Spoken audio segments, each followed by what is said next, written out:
inflation's a pain in the bum when you go in the shop and your packet of crisps or your bread's more expensive, but actually it's your best friend when you're talking about long-term debt, but as long as it's good debt and not bad debt. Amortization, a bit of a difficult one to say that.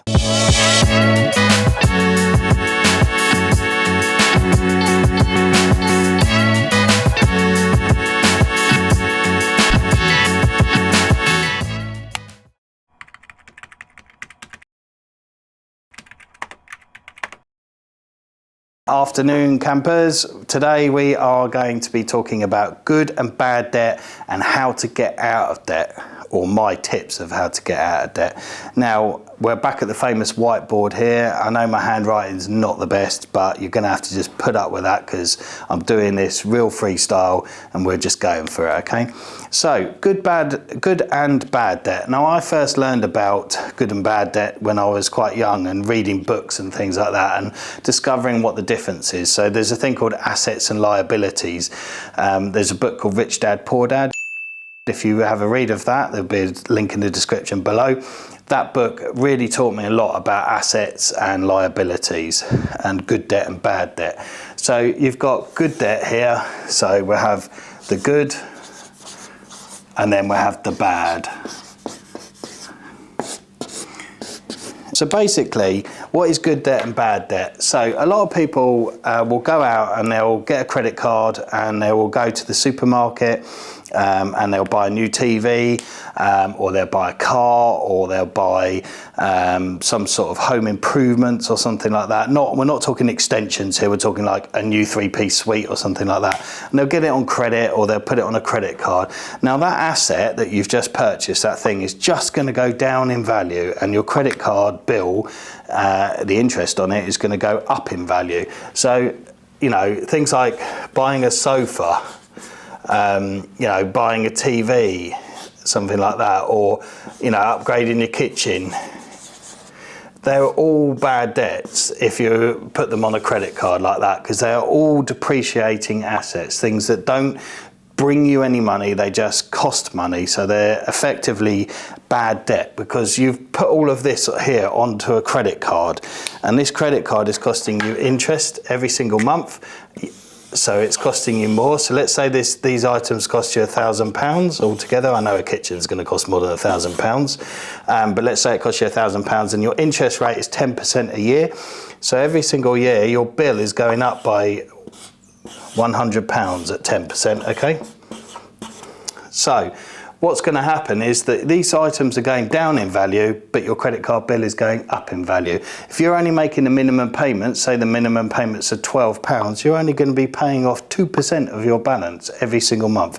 And this interest here is compounded.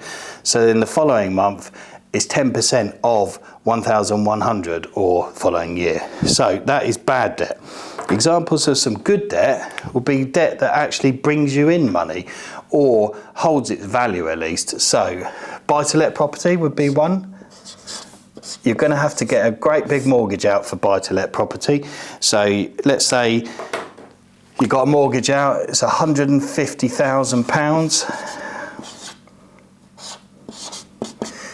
That's your mortgage, okay? You've got some equity locked in there, and that is costing you per month, let's say that's going to cost you £650 per calendar month, okay, in interest on that debt. So here we've got the £100 and here we've got £650 on this debt. So the interest rates are a lot lower on mortgages, obviously.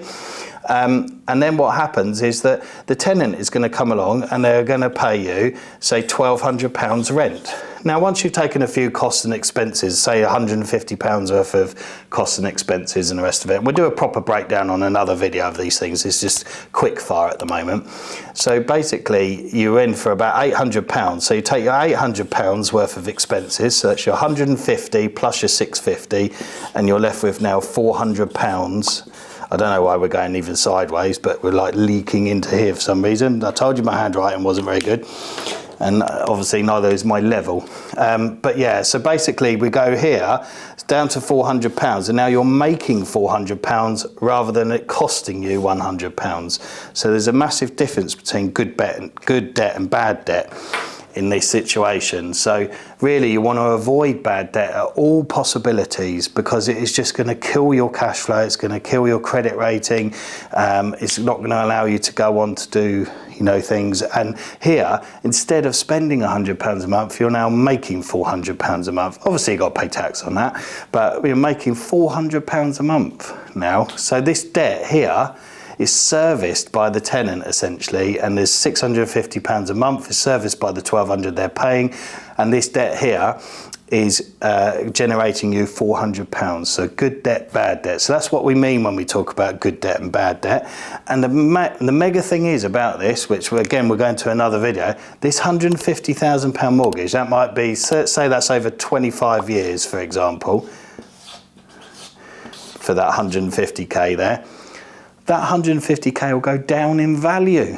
So even though you're not paying any off, because you're having £650 every single month of interest, so your debt stays the same at 150. Hold your horses, everybody, because they always say, well, what am I going to do? You're not paying the debt off. I'm just going to get to old age and then I'm going to have all of this. I'm still going to owe £150,000. Well, this property is worth 200 in today's terms, and roughly speaking, property in the UK doubles-ish every 10 years. So in 20 years' time, it's going to be worth £600,000, and your mortgage is still £150,000. So inflation has eaten away for you. So inflation's a pain in the bum when you go in the shop and your packet of crisps or your bread's more expensive, but actually it's your best friend when you're talking about long-term debt, but as long as it's good debt and not bad debt.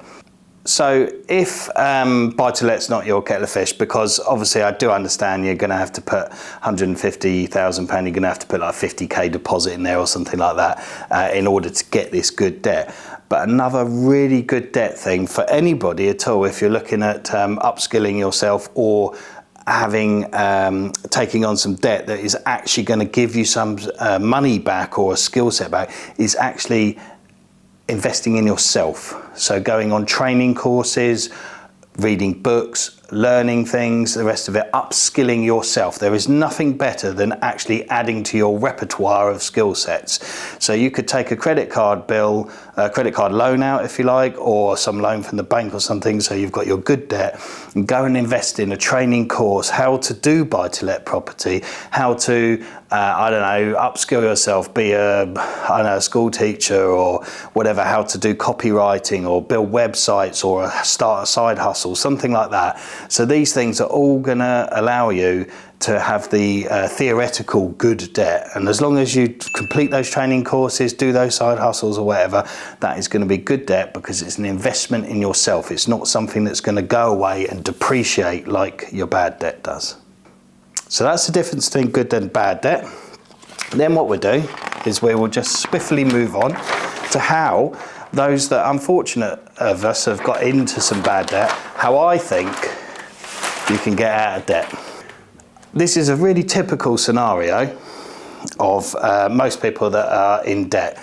So they have like credit card 1, they have credit card 2, credit card 4, I've missed one out there, credit card 3, maybe one's a loan in the middle or something like that, consolidate debt. This is fairly common. So you have these like 4 kind of debt touch points, if you like. Might have been a sofa, like on our last example, might be credit card, might have been holiday, and then one might have been a loan to try and pay these off, and then you've sort of cocked up and then spent the money anyway. So you've ended up with these 4 levels of debt. Who knows how you've got there, doesn't really matter. But there are 2 common theories, okay? The snowball effect or the avalanche effect. They come by many different names, but basically they're the same type of approach to debt. So let's say you've got debt number 1 is, I don't know, let's say it's £1,000. Debt number 2 is 500 quid. Debt number 3 is £20,000. And debt number 4 is, I don't know, let's say £2,000, okay? So those are your debts there, okay? So with the snowball effect, that is basically the principle of paying off a little bit of money off of each one to bring the balance down every single month. So remember, we use the example of the 10% interest rate. So we're talking about trying to overpay them a little bit. So you want to be paying like £150 or whatever you can do to pay these debts down a little bit more than the minimum rate, because that will accelerate you. There are lots of examples on the internet of where you can see how much compounding interest or overpaying or underpaying accelerates or de-accelerates your debt repayment plans. So just overpaying a little bit can knock years off of your debts. Your £1,000 debt, your 500, your 20k and your 2,000. Under the snowball approach, you would pay like a little bit off of each one. And then you bring those balances down slowly. So they will all come down all at the same time, very slowly. But your overall level of debt over here, whatever that all adds up to, so that's 23,500. Quick maths for you there. So 23.5k. Forgot about the £500. So that will then be slowly going down each month. So that is your snowball effect. So this is your snowball. So snowball, SB. And then you've got your avalanche, AV for here. That is where you basically swamp the debt with as much spare money as you possibly can until you are down at zero. So what under the avalanche approach is you figure out which one of these is the highest paying interest or the one that's costing you the most money. So it might be that it's on a low rate, but in a year's time it's going to go to a high rate, or it might just be on a really stonking great big high rate. Generally speaking, low debts on credit cards tend to be much higher rates than like a loan, for instance. And then what you would do is you'd pick on that. So let's say your £1,000 is your main one that you're thinking, right, I need to get that down. We figured out that that's the most expensive loan here, the £1,000. So what you would do is you just literally pump everything into there. So you'd only pay the minimum off of these ones. So you'd be paying your 10%. So this would be going down by 10% every single month, 10%, whatever your minimum payment is on your cards. This one here, you'd be pumping as much as you possibly can into that one, rather than doing the snowball effect, which is obviously pumping an equal amount of money into each one. And then this one, when that's done, you then pick the next one. So this debt's now finished. So which one is the most high in paying debt here? Well, you might want to say, actually, I just want to get the 500 out of the way, because then I feel like there's only two debts, because they're all the same, they're all paying 10%. So then we get rid of the 500, and then we might go, right, we're going to get rid of the 2,000, and then you're only left with the big one, which by then will probably only be about 17k, and then you can start pumping all your resources into clearing that down, getting your credit rating back to some sort of normality and moving on with your life, and hopefully learning the difference between good debt and bad debt even. Obviously we all need things in life. Everyone's going to need a car. Cars are depreciating assets unless you buy classic ones. We all have to consume these things, but try not to get into bad debt on top of a depreciating asset. So avalanche theory, snowball theory, figure out which one suits you. Me personally, I like the avalanche theory for most people. I also like it personally myself when I have had to borrow money and try and then pay it back, because sometimes you've got to borrow money to accumulate to speculate.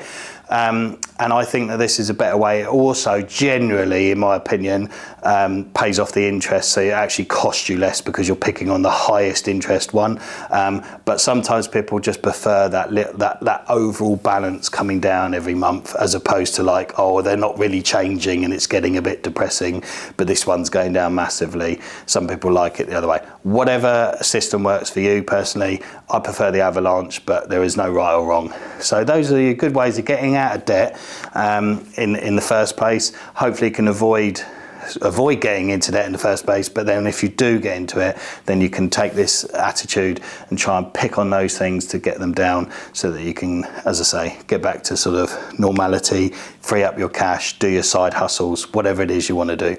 So if you like this video, please don't forget to subscribe.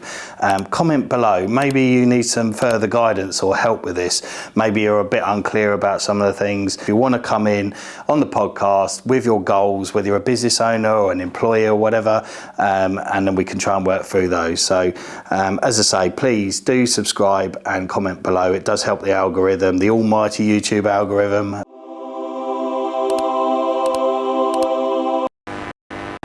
But basically, the more interaction you give it, the more times you tickle the like button or subscribe or comment below, the more excited YouTube goes. So please just do whatever you can to make it excited, and then someone else will see this video, and hopefully, even if this isn't for you and you might say it's a bit basic, somebody else out there, believe it or not, will find this really, really valuable.